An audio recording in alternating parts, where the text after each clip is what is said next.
Did anyone kind of think ahead to be like, well, if we say it's going to be a year full of rewards, And they're like, okay, well, we got this black card thing we need to deal with. And we told everybody we're going to give him everything.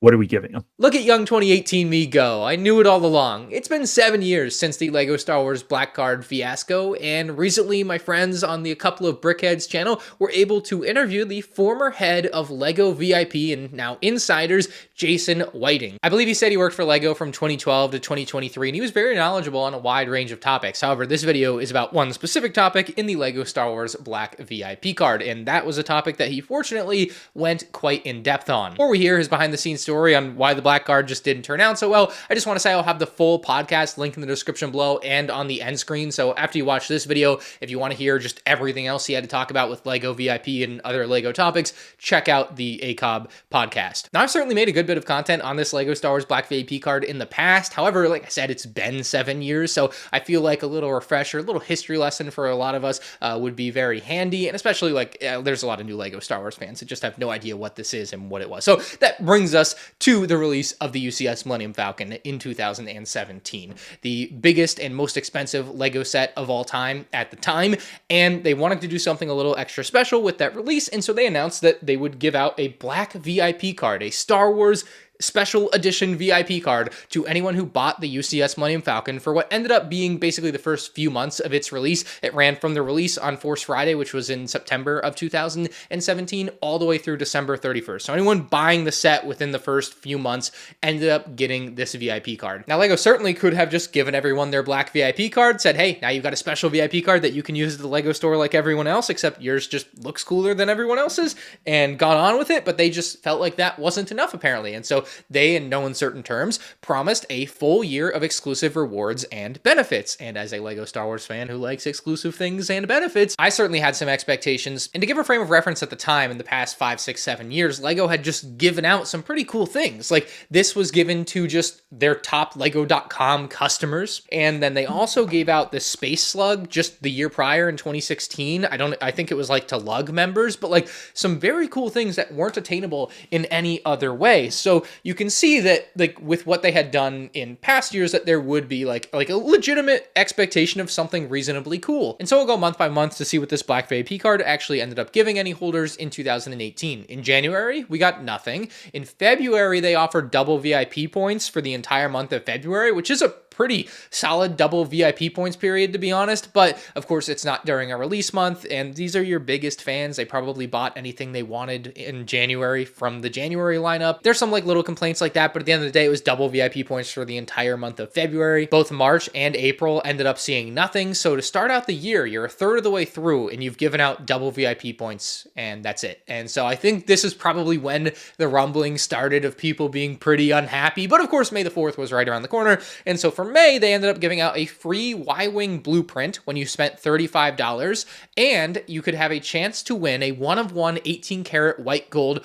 R2-D2. So the free Y-Wing blueprint, I never was able to take advantage of, unfortunately, so I never even got it, but that was supposedly also an exclusive reward, but judging from the quantities that you can find sellers on Bricklink selling them, clearly they way overproduced it, and a ton of people got massive quantities of them, even though it should have only been one per black card holder. So that's something that happened there, but I don't know the true answer to that. Now, the 1-of-1 18-karat white gold R2-D2 is something pretty cool to have the opportunity to win. I would guesstimate that you probably had like a 1 in 5,000 chance. I don't know exactly how many UCS Falcons were sold in the first 4 months. Not particularly great odds, but not the worst odds in the grand scheme of things. I, of course, didn't end up winning. Maybe I'd be singing a different tune if I did, but just because it's funny, I did end up meeting the guy who did win this at Legoland last year, just randomly. It's a small world out there. It's kind of wild. Moving on to June, they gave out a free DJ minifigure polybag, and I want to put a huge asterisk next to this one and a pin in it because I'll talk about it more when Jason discusses it in the clip from the podcast. But that was June.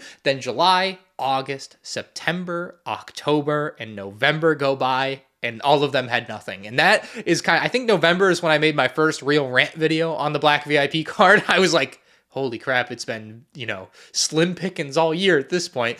Finally, December comes around and they gave out the black VIP card holder with the VIP minifigure. And I looked this thing up on eBay recently. It has gotten quite pricey. But yeah, at the time, the general philosophy on this item was that it was effectively a coffin for your card. It's like the year is over. You've gotten jack all year. Here, put your card in this, dig a hole for it, and put it 6 feet under. That was definitely like my interpretation of it as a fan. Now, modern day, I look at it a little bit more pleasantly. It's kind of a cool way to display your card, but still, given that the full year of benefits was lackluster to say the least, this was not a fun way to end it. So now that you've gotten your crash course on the Black VIP card, I think it's time to take a look at the clips from the podcast to see what the former director of the LEGO VIP program has to say about the Black VIP card. The Black VIP card. What happened there? What went right? What went wrong? I can definitely talk about it. Right? I was heading up ecom, and I was one of the people who worked on the project with the VIP team. I wasn't in VIP at that time, but we had talked about, hey, this idea of the black card. And kind of the hope was, hey, let's put this card out. It's going to be exclusive to, the first people who buy the Millennium Falcon, right?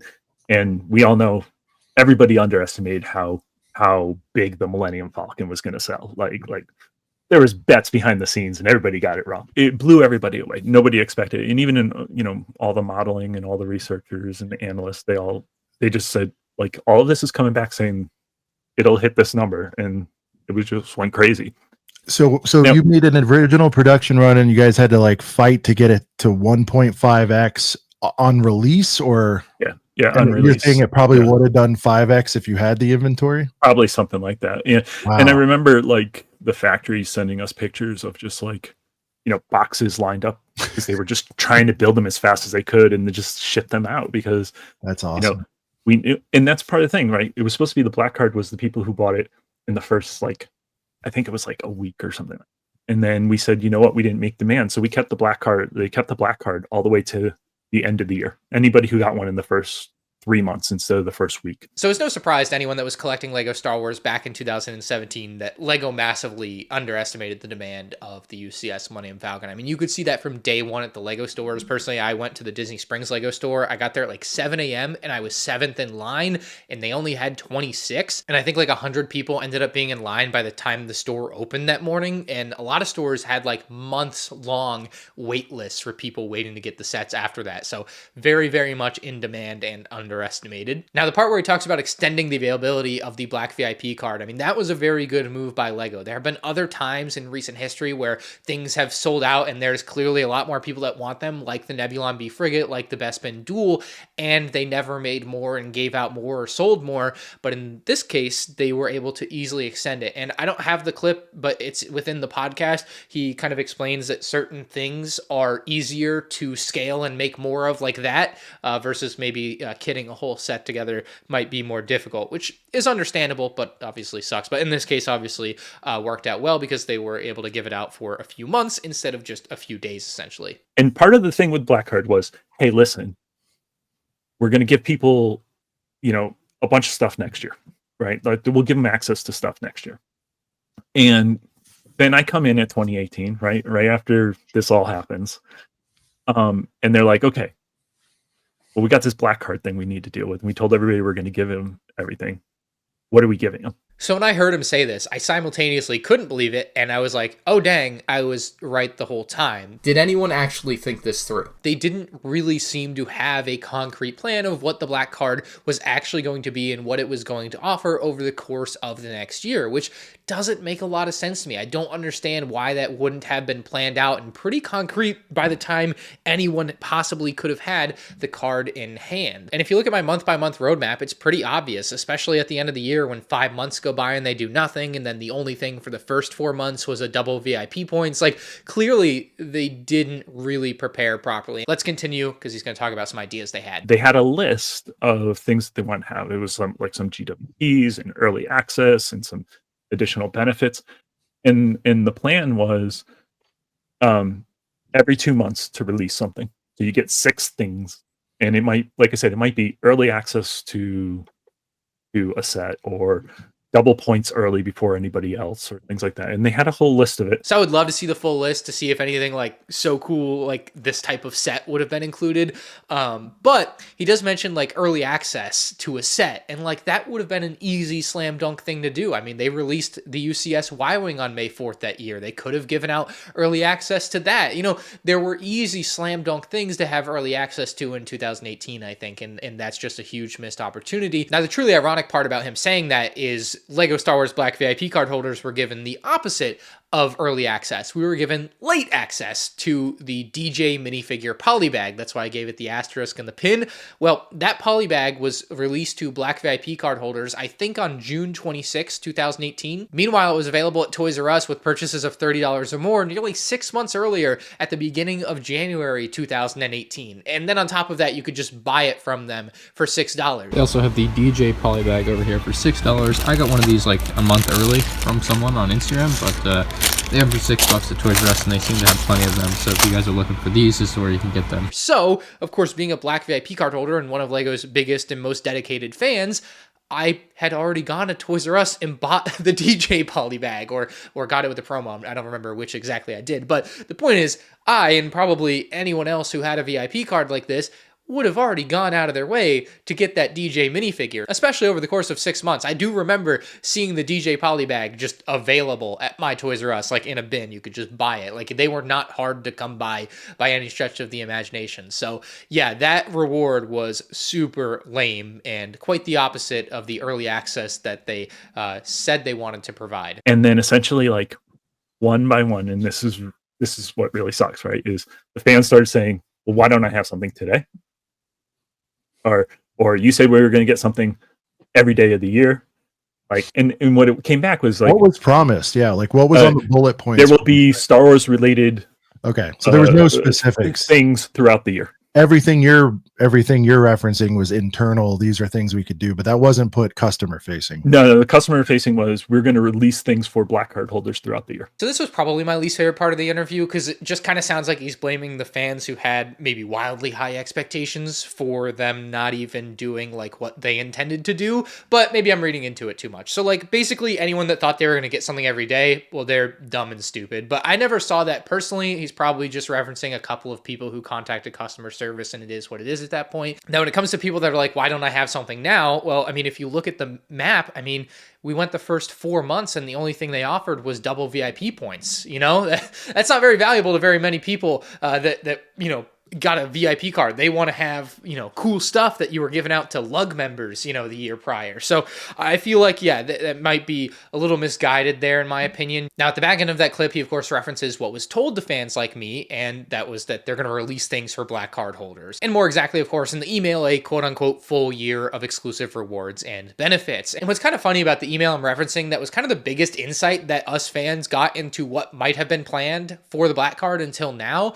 is that it showed a few things. You had the white gold R2-D2, you had the DJ in the middle, and then on the right, it said exclusive access, and it had a picture of what at the time was widely regarded to be the worst May 4th promotional minifig of all time. So I wonder if they had intended to re-release that minifig for black card holders. I used this term a lot in my videos back in 2017 talking about this card, but talk about a slap in the face. That would have been so insane. That would have been worse than doing nothing, frankly. So maybe that was the good decision they did make on the back end, where there were 5 months of nothing, was to not release that First Order Stormtrooper heavy artillery guy again. And it started with like, there was going to be a free GWP that was only for black card holders. And what then, was it?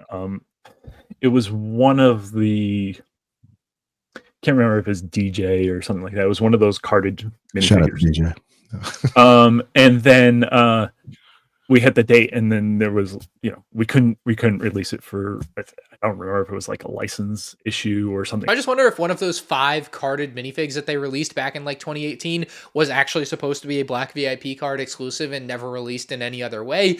Or he does specifically name DJ, and DJ is the one pictured in the email. If DJ was intended to be like early release to black VIP card holders, I don't know, like a week and a half early, because Toys R Us had it in early January of that year. So it wouldn't have have been much of an early access thing, but I don't know, might have been something there. Like if that DJ had been released in January, it's a much different conversation than the DJ being released 6 months later, and any fan that would have wanted him already has him. So yeah, kind of interesting there though. I think the thing was, and there was a couple of fans who said, you should have just said, we get a black card. You know, if they had just handed us this VIP card and said, hey, you just get this cool card, and didn't say anything else, like there was no like promise promos alongside of it, not a year full of rewards, and hey, maybe we'd all be happy. And we're like, yeah, but we felt that wasn't good enough.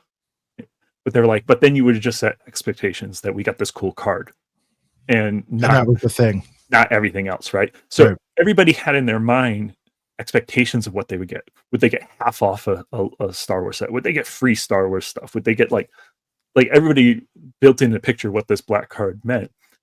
And then a few of the things that were planned ended up getting canceled. So in the end, I think there was like 4 benefits that ever happened. So on one hand, I see Jason's point and really agree with him. Like if you're Lego and you're trying to do something special for your fans and you really care, which this, you know, he seems like one of the guys that really does in a lot of ways, you know, offering more than just the card makes so much sense. Like making the card have actual perks, like a real life black card, you know, is a really cool thing for Lego Star Wars fans and VIP members that were fortunate, you know, to get their hands on one. But I think he kind of misses the point that I and other fans had, in that you can do all of those things. You can still provide all of the benefits that you ended up providing for 2018. But what you did, like he alluded to, is set expectations and let people kind of run wild with what those might mean. Of course, you know, some people would be a little outlandish in what they wanted, but like you still like kind of allowed that to fester and then spent many months not releasing anything, making people wonder, you know, with no communication at all whatsoever, as is kind of Lego's standard, even in their ambassador program. You know, they just don't communicate with you. So it's just not all that surprising to me, I guess. But yeah, I think the biggest thing they could have done differently, you know, outside of just make it a better program and include more things for people, was not to give any indication that this card would do anything more than just be a cool card for you. You know, all of the other stuff would have simply been gravy at that point. And I think like, yeah, our double VIP points and DJ 6 months later kind of lame. Yeah, but if it's complete gravy that no one expected, that's different than people expecting things and things going awry.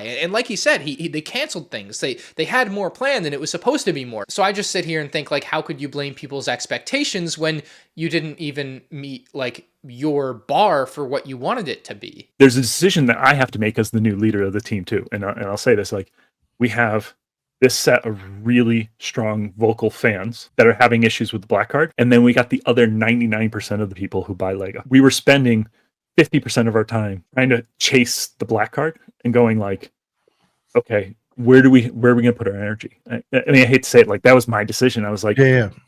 Let's figure out what we can do and let's make sure we do it for the black card fans.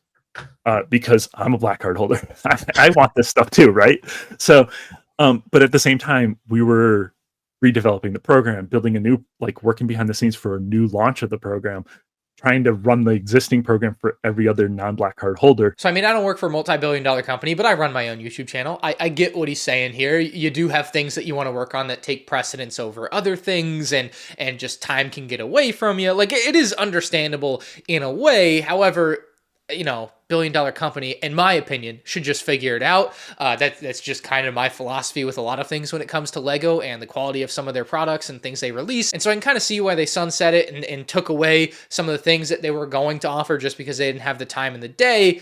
But at the same time, like half the things they offered take no time to offer, like just throwing out the DJ polybag with a code and an email and putting up double VIP points. Like this is something that takes time to offer for sure. Like I can understand this, but even this, it's like you probably just decide to do it and have someone design it for you. Like I'm sure the VIP team didn't design this. He did say at the time, I believe there were 6 people in his department, and you know, it's hard to know because I don't know what all that department is responsible for and how much time it would have really taken out of someone's day to create another like cool promo for a Lego Star Wars Black VIP card holder, like a minifig poly bag or so, you know, something that I think a lot of us would see as a pretty easy layup for Lego to have done. Or I know I criticized this earlier, but I mean, there was the 5 months where nothing happened. I mean, why not throw up double VIP points for another one of those months or something? There was more for black card holders, but I don't think any black card holder would have ever been happy, right? Because we didn't tell them exactly what it was.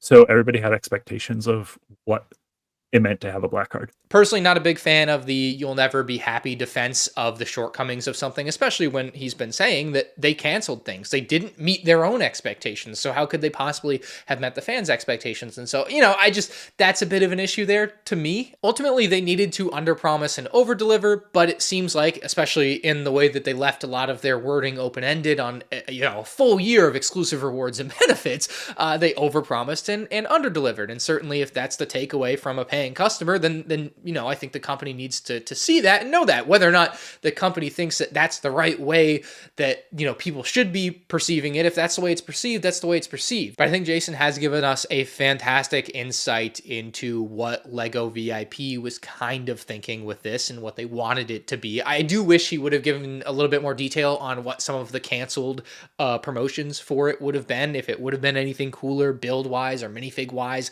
than the card coffin. And ultimately, 7 years later, just looking back at it, this is another prime example to me. And, obviously with LEGO Star Wars, I do a lot of commentary. I talk a lot about the product and a lot of its shortcomings and what it does good. To me, it makes no sense why LEGO in the moment, Jason is very well spoken, why they wouldn't have a guy like Jason go out there and say exactly what he said, minus the "you'll never be happy" bit, probably. I just feel like anytime I can really hear a good, well thought out reason and explanation like Jason has given, even if it sucks, even if I'm still not satisfied, this doesn't make me satisfied with the Black VIP card, but it helps me understand why it was the way it was. I think it helps the community in a lot of ways. And LEGO, at its core, does not have very good community relations. They don't know how to do it. I don't know why they don't know how to do it. It seems like an easy thing to me, but they just never really get out there and communicate with their community. I'm just so frustrated at this and LEGO's lack of saying anything about this. They just don't talk. I feel like this is just gonna get swept under the rug and no one's ever gonna talk about it in a year. It's just how it's gonna be. So yeah, while Jason doesn't work for LEGO now, I think what he did for LEGO here was a very good thing. Communicating with your community is important, and Jason did a great job of that here. I think he really did a great job explaining a lot of the Black VIP card shortcomings and why it was the way it was. He also went in depth on a lot of other topics about LEGO and LEGO VIP, why they changed the VIP numbers from $1 equals 1 point to $1 equals 6.5 points, and that has to do with currency convert. There was a lot of other topics covered. So if you want to check that out, it'll be linked in the description below and on the end screen. If you have any final thoughts as we lay the Black VIP card to rest once and for all, leave them in the comment section below. Hit the like button if you enjoyed, and I'll see you in the next video.